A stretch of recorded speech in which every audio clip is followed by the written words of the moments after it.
Right, we are going to get started here. So up next we have U.S. Senator Ron Wyden. He is the foremost, thank you.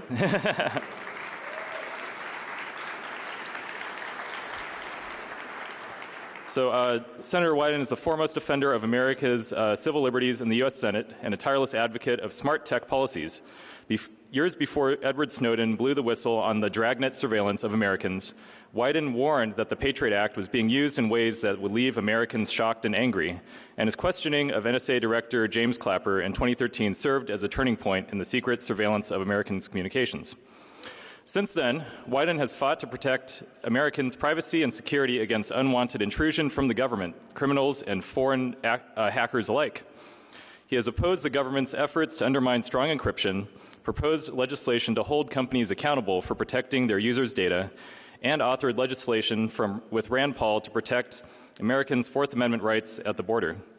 Wyden is a senior member of the Senate Select Committee on Intelligence and the top Democrat of the Senate Finance Committee, and he lives in Portland, Oregon. So without further ado, please welcome Senator Wyden.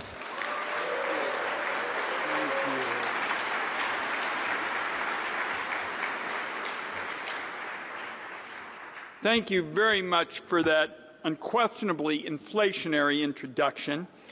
And I believe I'm the only United States Senator here at DEFCON. So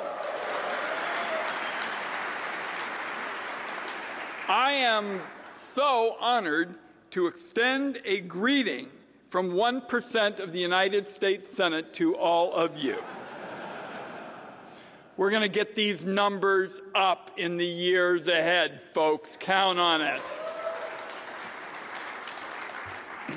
And I especially want to start with a thank you to the whole DEFCON community.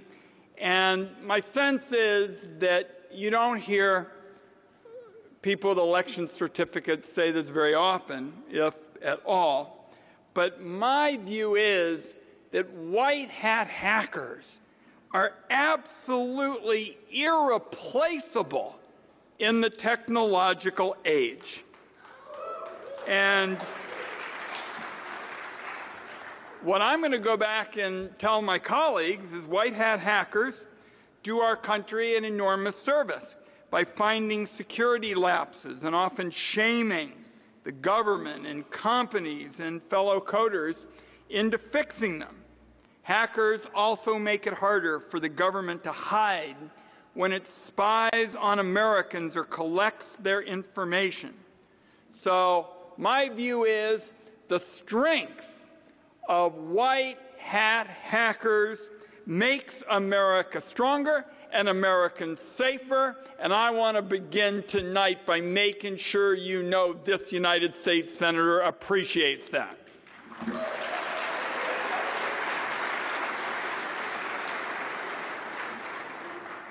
And I do have a history of working with security researchers. I've opposed over the years expansions of the Computer Fraud and Abuse Act, wrote Aaron's Law to try and roll it back, and fought against efforts from the Clinton administration to William Barr today to require back doors for encryption.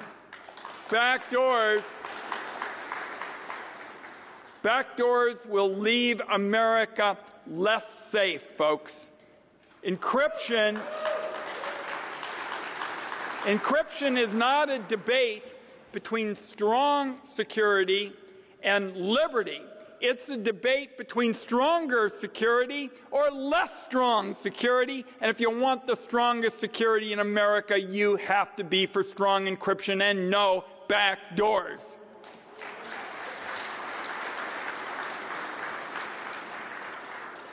So one of the challenges, as you know all so well, is that so often people in politics basically drive a kind of knee-jerk response to something that will be in the news. And I understand that because when there are events, people who get election certificates feel that they have to, quote, say something But we've got to make sure that there is a greater awareness of technology, and in particular, what you all at DEFCON have done is made a concerted, understandable effort to increase people's awareness of technology, and particularly it is useful in holding off bad ideas that are the knee-jerk reaction, for example, when a tragedy hits our country. Speaking of really awful ideas, I want to talk about the phone companies' storied history of violating the privacy of law-abiding Americans. For more than a century, the phone companies have been willing partners of government and corporate surveillance. I've sounded the alarm about phone surveillance in the past, but only in the past few months has the public learned some of the most troubling details about how these telecom giants sell out their customers. And a lot of the worst has flown under the radar. So I am going to describe this kind of contemptuous phone company conduct with respect to your private information. And I'm going to tell you how to finally hold these surveillance state enablers accountable. Now, this is, as I mentioned, my first time at DEFCON. But I do have a little bit of interesting history with this conference. As many of you may know, DEFCON played a key role in the public learning that the NSA had been vacuuming up their phone records. 7 years ago, then NSA Director Keith Alexander, remember him? He had a lot of fans here, didn't he? 7 years ago, Keith Alexander, then NSA Director, spoke at DEFCON. He told the audience, looked at you straight in the eye, and said that allegations that the NSA had, quote, millions or hundreds of millions of dossiers on people is absolutely false, unquote. That statement came only a few weeks after General Alexander gave a speech in Washington, D.C. and said, and I quote, "We don't hold data on U.S. citizens."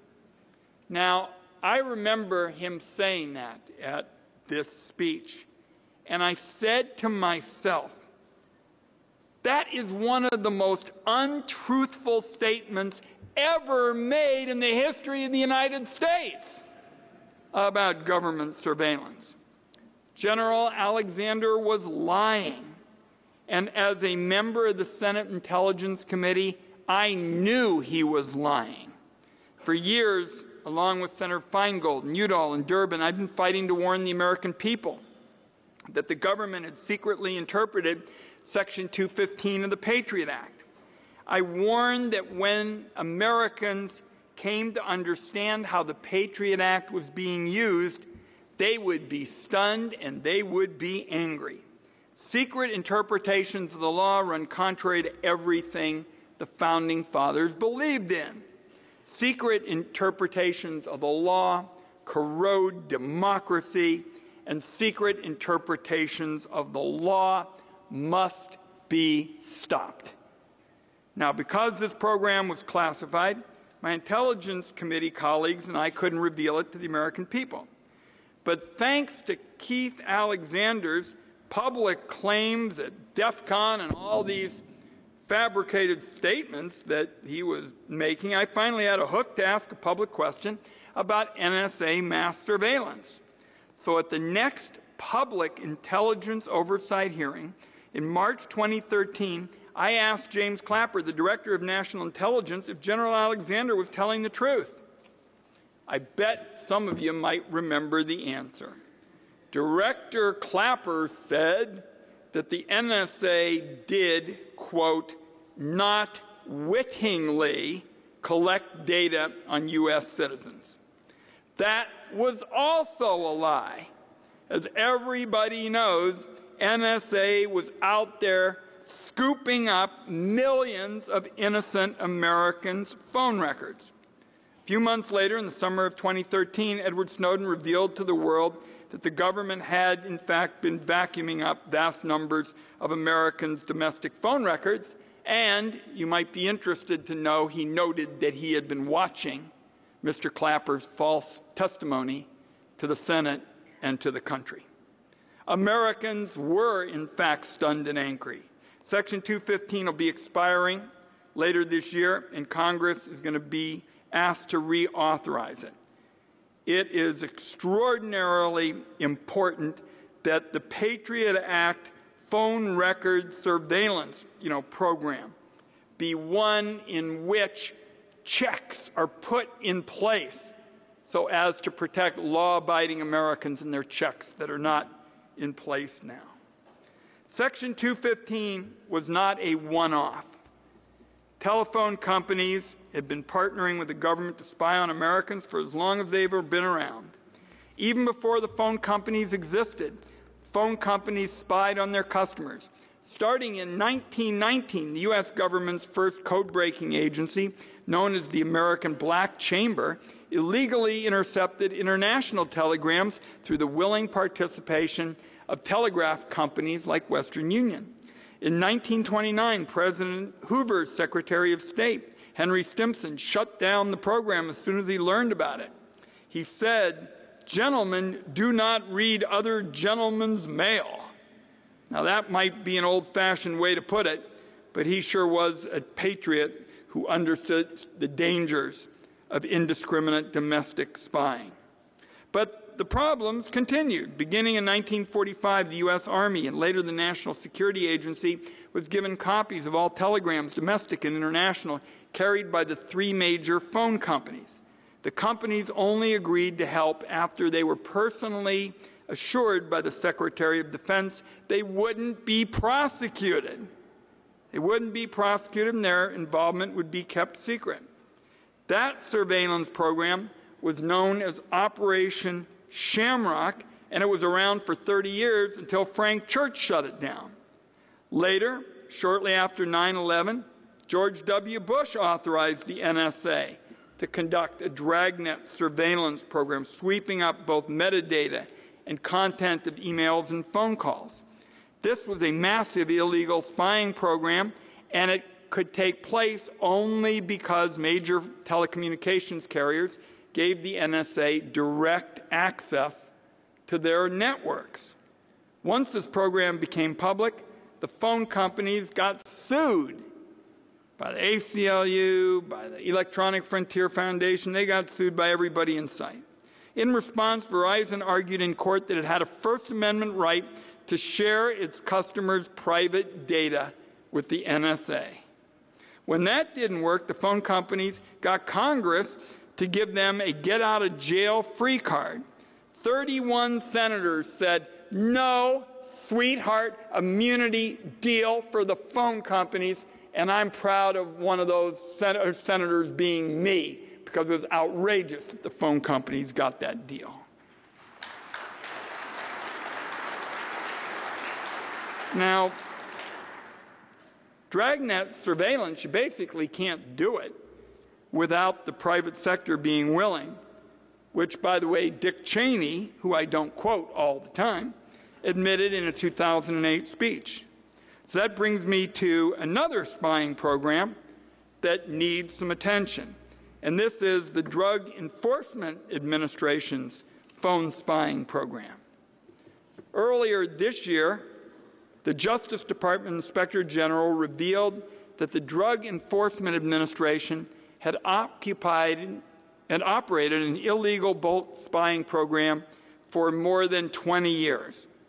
Now, I've sat on the Senate Intelligence Committee for about as long as anyone in the Senate. And in my view, this was one of the most illegal dragnet surveillance programs in the history of the country. Take a guess who signed off on the program. Anybody want to throw out a name? The person who signed off on the program was none other than the current Attorney General, Bill Barr. Back when he was Attorney General for the first time in 1992, he said it was just fine for the DEA to subpoena bulk records of calls between the United States and certain foreign countries. While the total number of countries the program targeted has been hidden from the American people, the Inspector General said publicly this year that the surveillance program, and I quote, involved the collection of phone call records for billions of phone calls from the United States to many different countries. Folks, I don't think there's any question what you call that. You call it mass surveillance. And Mr. Barr was right in the center of the whole thing. In the 20 years that the DEA illegally collected Americans' phone records, the government never once went to court. The government program relied on a twisted interpretation of the government's subpoena power. As the Inspector General made clear, the government only served these subpoenas on phone companies that it knew would be willing partners. Through the 2 decades that the DEA spied on Americans using this program, not a single phone company ever pushed back, ever asked if the subpoenas were legal. One reason the phone companies were such willing participants, the Inspector General said, is they all got paid to fork over your personal information. I'm not done with this particular program or Mr. Barr's various activities, and we can talk about that as well. The phone companies recently have been in the news, and you've seen a fair amount about it with respect to their sale of location data to brokers. And last summer, I conducted an investigation into the wireless carriers and location data. Essentially, I found that the wireless carriers were treating their customers' phones like tracking tags and selling real-time location data without customers' knowledge or consent. They were selling it to sleazy middlemen who then sold it again to just about anybody who showed up with a credit card. Now, I discovered that all 4 major wireless carriers, AT&T, Verizon, Sprint, and T-Mobile, were doing this. We're selling location data via data brokers to a company called Securus. Their business is essentially gouging the families of prisoners by charging them huge fees to call relatives who are serving time. I discovered this company had built a web portal to let prison guards track any phone in the country without a court order. Once I exposed this program, the phone companies immediately said, we're shutting down Securus's access and pledged to clean up their sale of location data. But as we kept digging, it turned out this was much bigger than just this one company gouging the families of prisoners. In the months that followed, Mr. Joseph Cox at Motherboard revealed, and he deserves much credit for this, how the carriers and their shady data broker partners were selling location data to bounty hunters, used car salesmen, and get this, even stalkers. Phone companies going along with something that allows for stalking of people they're doing business with. It became clear the practice was totally out of control. Americans' location data was available to anybody, as I say, who could pay. And by the way, phone companies promised once again to shut it down after Mr. Cox's story. And, you know, a lot of them said, well, Ron Wyden didn't exactly get the date right that we were talking about when we were going to shut it down, and all of this, you know, razzmatazz. I think the point really is, it is clear that they were doing business as usual with these bounty hunters, invading the rights of law-abiding Americans after they said they stopped. And I'll just tell you, given their track record of breaking their pledge to me, I'm not giving them any benefit of the doubt, and neither should you. Now,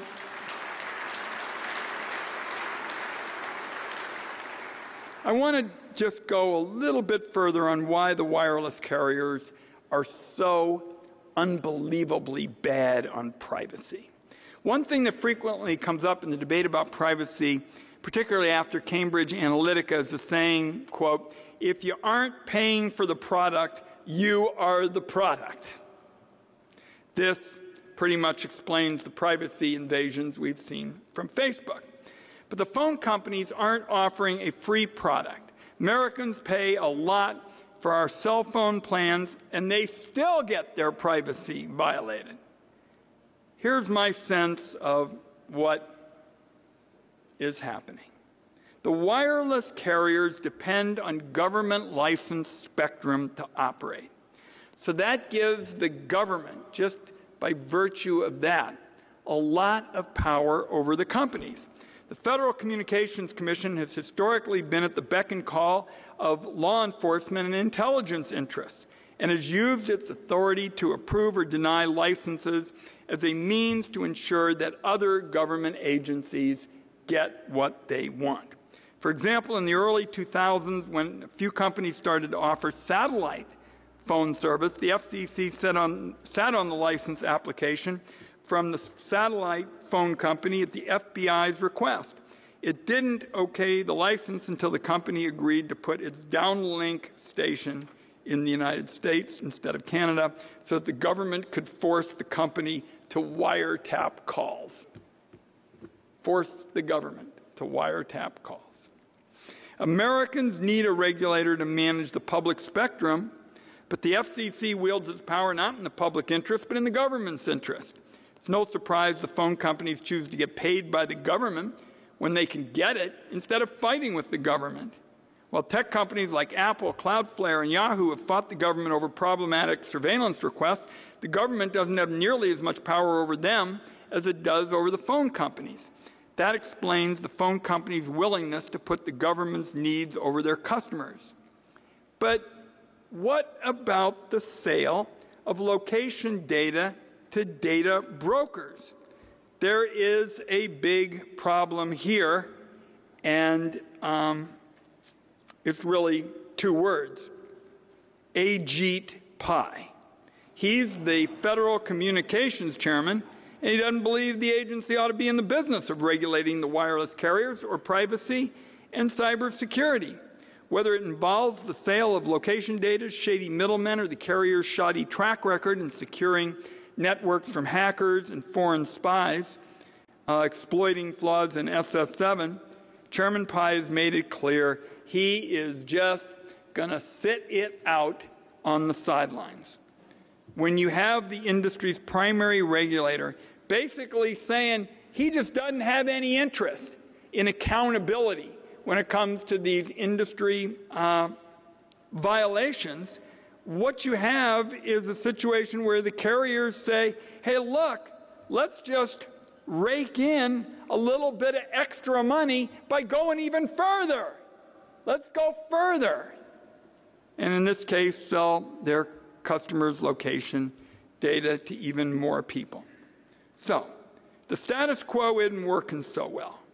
The Federal Communications Commission is an ineffective regulator run by an ex-Verizon lawyer who basically doesn't believe in what the job is all about, which is accountability and oversight and, if appropriate, regulation. The Department of Justice is run by Bill Barr, as I mentioned, an ex-Verizon lawyer who personally authorized a massive illegal surveillance program and is an enthusiastic advocate for unchecked presidential power.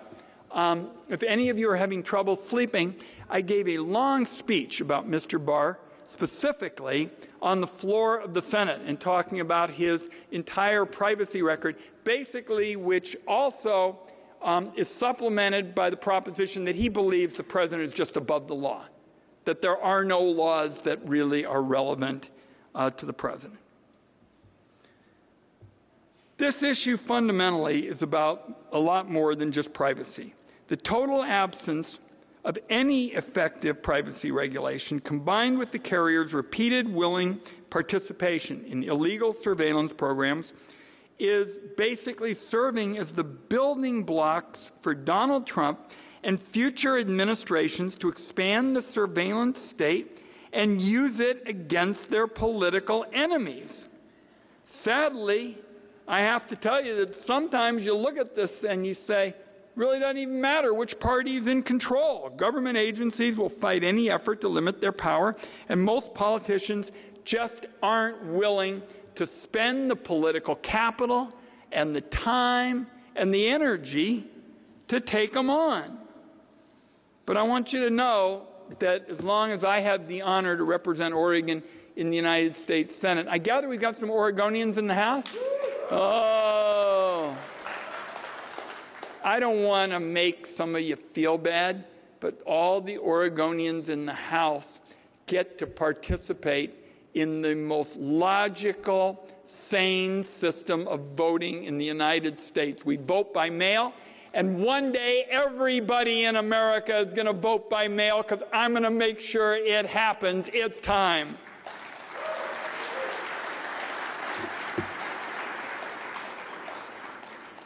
So we Oregonians will be schmoozing on the side when we're done.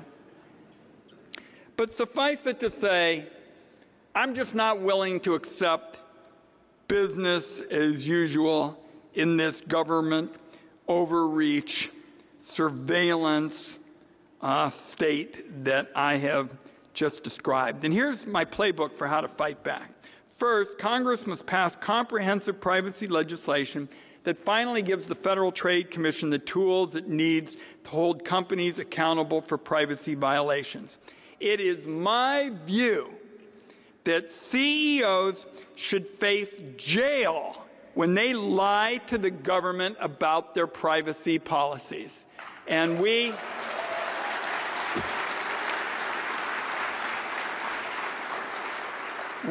have had one instance, after another of these kinds of enormously damaging cases where whether it's Facebook customers or somebody else get hurt by these privacy violations. And my privacy bill would give Americans an effective, easy way to stop companies from sharing their private information with data brokers and all of these other bottom feeders, these shady middlemen. Second, phone companies and really all companies that hold private customer data must reduce the length of time that they keep that data on hand. I proposed that yesterday. And the reason I did is after the big hacks of OPM, Equifax, and Capital One, it's clear that the only surefire way to stop data from being stolen is to not have it laying around for ages and ages in the first place.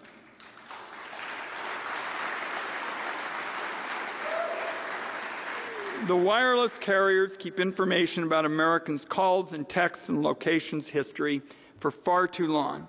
In AT&T's case, the company apparently has call records going back to 1987. This kind of sort of data retention is a huge, huge gift to hostile foreign governments that want to hack our citizens.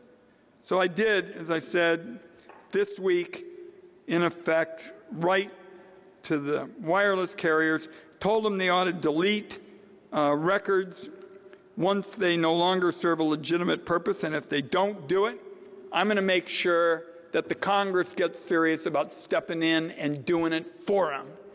It's a safety and security measure.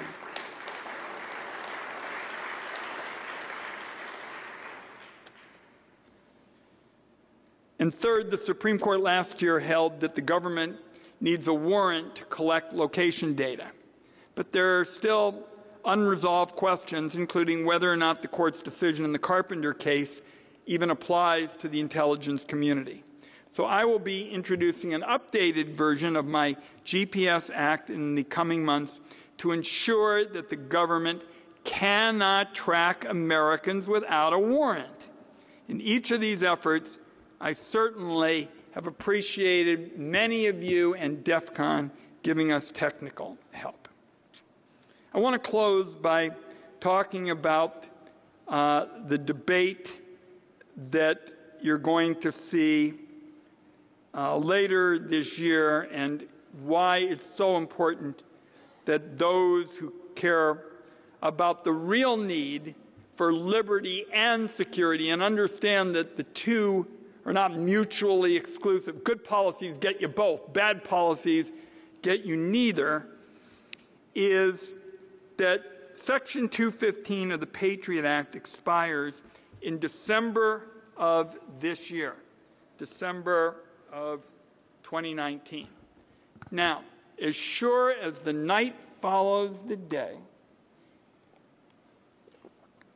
in the United States Senate, the Senate will wait until the very last minute when you all have your Christmas trees up and the wrapping paper is flying every which way and Americans are debating who will cook the Christmas turkey. Because that's always what happens. It comes up at the end of the year and the Office of National Intelligence says, oh my God, if we don't just extend this bill, Western civilization is going to end. The following bad guys will be striking us. They will practically be arriving under our holiday trees to take your children and all kinds of other things. And I exaggerate, but barely. Barely, because that's what they do. And as sure as the night follows the day. So you will see me as we get into Halloween and the like, constantly come back to, hey, folks, we need to have the debate about Section 215 of the Patriot Act. We got to have it before Christmas Eve. The American people should know that we can come up with policies that protect both their liberty and their security. And I really would hope that some of you in DEFCON and all the good work that you're doing will help us as usual in it. So as I said, last minute, there's always some kind of claim. In fact, one year I was actually able to get the Office of National Intelligence to make what was an admission against interest, where they basically said, when everybody said it's all going to expire, they really said, no, it's not going to expire. There's authority to have it for, a longer period. I don't know what happened to that lawyer who wrote that, but suffice it to say, this is an incredibly important law with respect to surveillance, Section 215 of the Patriot Act. Most of the debate will focus on the call detail record program, in which the government collects metadata about people and who they call. And I am going to push very hard to see if we can put a stake in this program and close it once and for all. It has not been used to stop a single terrorist attack. And it's even less useful now when the bad guys have so many other ways to communicate. The reason I want to finish it off now is that if you leave spying authority on the books, nobody knows which administration is going to do it, but I don't want to say trust us to any administration to have the power to abuse it.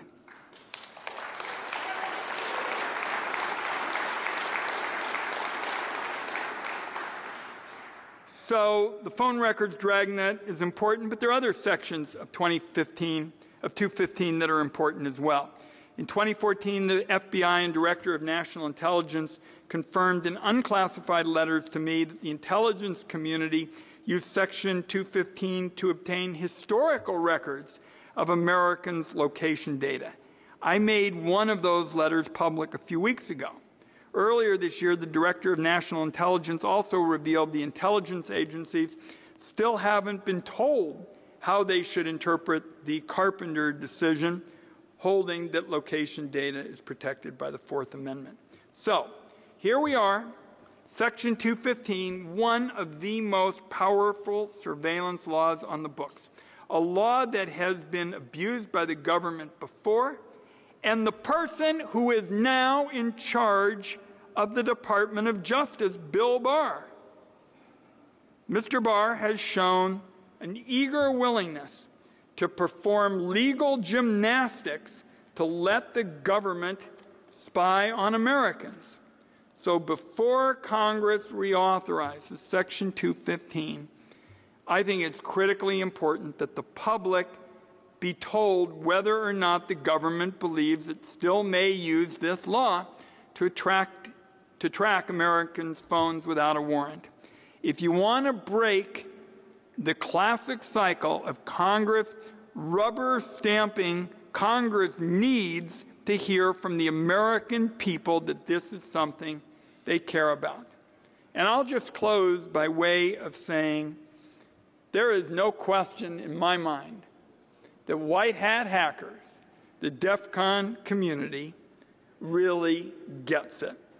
The number of stickers and EFF T-shirts and hoodies and everything I've seen walking around today is a clear signal that everybody here on a Friday night in Las Vegas, for Pete's sake, there are a lot of fun things to do in Las Vegas on Friday night. And this is a community that understands the importance of privacy and oversight of the intelligence community and the need for strong backdoor-free encryption. And the fact that you're all here on a Friday night is an indication to me that we can work together to make sure the rest of the country understands how important this stuff is. And in a lot of ways, whistleblowers and white hat hackers in particular, in my view, are our last line of defense against government and corporate surveillance. Americans should never have to trust in just goodwill of government or phone companies or social media. We need black letter laws that keep our private information safe. And I want you to know that Congress only acts when the American people speak out. I know that this is a community that cares. Please, let's join together and make sure that we mobilize from sea to shining sea concerned citizens that share our views, share our values, share our priorities about pushing back against unfair surveillance. And thank you for having me. I would like to say that I think by order of the federal government, I should give you the rest of the night off.